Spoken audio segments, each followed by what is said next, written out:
Hello, this is the daily COVID update from Deccan Herald. I'm Suraksha. On the bulletin today, Karnataka reports an unprecedented 515 cases today. Udupi tops the list at 204 cases. A PIL at the Supreme Court asked for COVID-19 treatment facilities at private hospitals.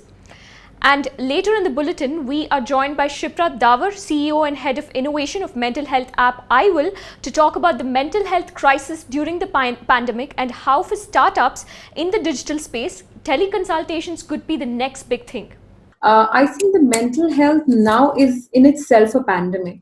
WHO just suggested that 65% of us right now are at the risk of falling in clinical depression and anxiety because we are living in the same situations which otherwise are high risk for depression and anxiety. But first, a look at the daily figures. India currently has more than 1 lakh active cases, and if India continues to add new cases at the present rate of growth, it could surpass Italy, UK and Spain to become the 4th worst hit country worldwide within the next 1 week. A look at the national news before the numbers from Karnataka. Despite the start of Shramik trains or road transport, the list of problems for migrants is far from over. A third round of surveys conducted by researchers among migrant workers have once again highlighted the troubles they are facing. 63% of those who participated in the exercise said that they have less than 100 rupees left with them, while more than 3/4 still do not have access to ration. According to the report prepared by Standard Workers Action Network, 11% of those surveyed took trucks, lorries and other such modes of transport, while 6% made the journey on foot. With work being suspended, the report said 48% of the people surveyed through calls had taken loans between 2,000 and 5,000 rupees. Another 30,000 took loans of more than 5,000 rupees. More than 15.1% of those surveyed took loans higher than 8,000 rupees. Moving on, the Supreme Court has asked the union government to respond to a public interest litigation in which the petitioner has asked guidelines to be framed for treatment of COVID-19 in private hospitals and, more importantly, at uniform charges. The petitioner Abhishek Goenka has also asked for the constitution of a joint expert committee to examine and recommend best global practices to treat COVID-19. He further asked that these recommendations must be binding on all states. He sought a direction to the government to allow those who could afford private hospitals and quarantine facilities to avail these. The big news today is, of course, from Karnataka. The state has reported an unprecedented 515 new COVID-19 cases today. Of these, 482 are interstate passengers, 476 have a travel history to Maharashtra. All the cases from Udupi, Bengaluru, rural, Dakshina Kannada, Chikbalapura, Hassan, Bagalkot and all except one case each from Yadgir, Kalburgi, Bidar, Mandya and Uttara Kannada have recently returned from Maharashtra. The other districts have also reported cases from Maharashtra as well as other states such as Tamil Nadu, Haryana and Delhi. One patient has returned from Indonesia. A few are contacts of those in containment zones and a few are primary contacts of previously diagnosed patients. No deaths have been reported in the past 24 hours. With this, Karnataka has recorded over 4,835 cases of the novel coronavirus this year. The state currently has 3,088 active cases and has recorded 57 deaths. Udupi was a green zone until less than a month ago, until on May 15th, 5 returnees from Dubai tested positive. In just 17 days, the district zoomed past all 29 districts of Karnataka and now has the highest number of cases, 768.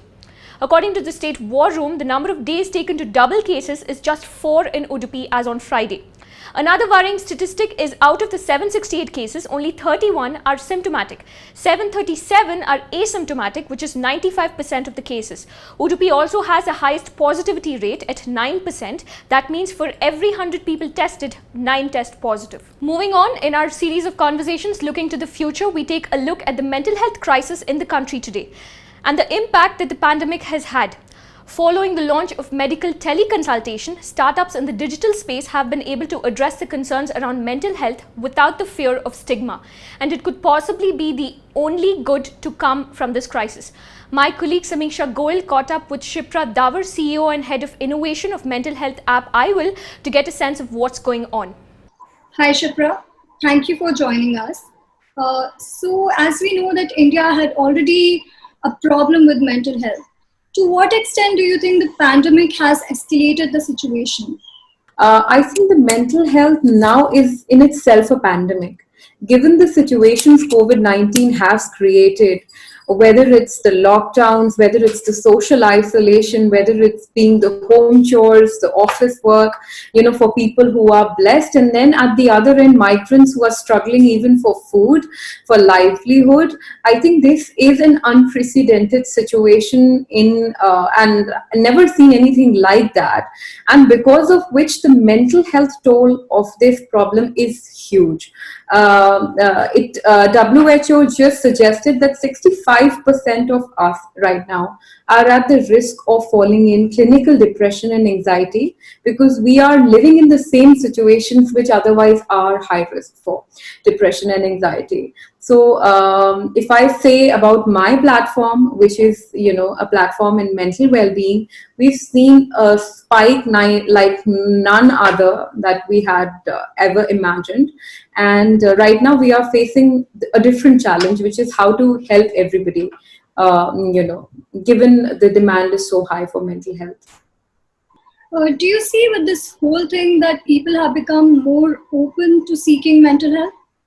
Absolutely. I think one of the silver linings of COVID-19 has been that people have just come up to address the elephant in the room, which was mental health. So not just people at an individual level, corporations are opening up. So we've signed more MOUs with corporations in this just list in the last 1 month, as opposed to the last 1 or 1.5 years of running IWill therapy. The reason being that people now recognize that you cannot go in the post-COVID era without having the right mental health solutions, given the impact and the toll of not taking care of one's mental health in these times will be huge, and one that we won't be able to take really.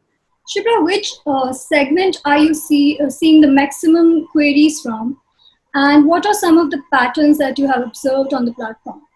Right. So two segments on IWill therapy which have really surged completely, like 200%.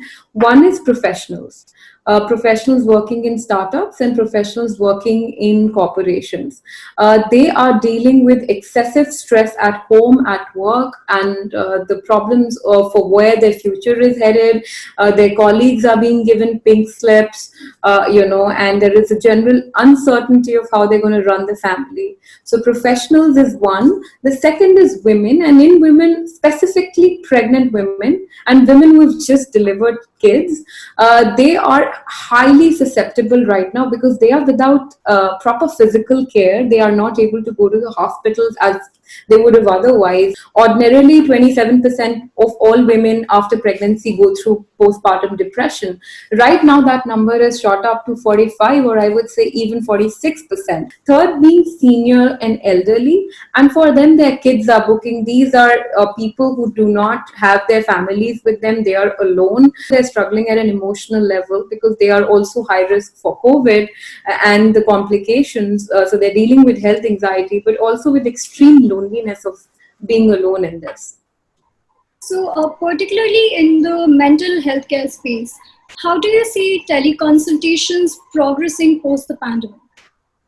I think teleconsultation so in mental health, in healthcare, mental health was one segment which was the most suitable for teleconsultation because therapy is totally done without physical contact. Of course, there are face cues that one needs to look at, but those can be supplanted with good verbal cues. And now there is Skype, Zoom, and app has a video call facility.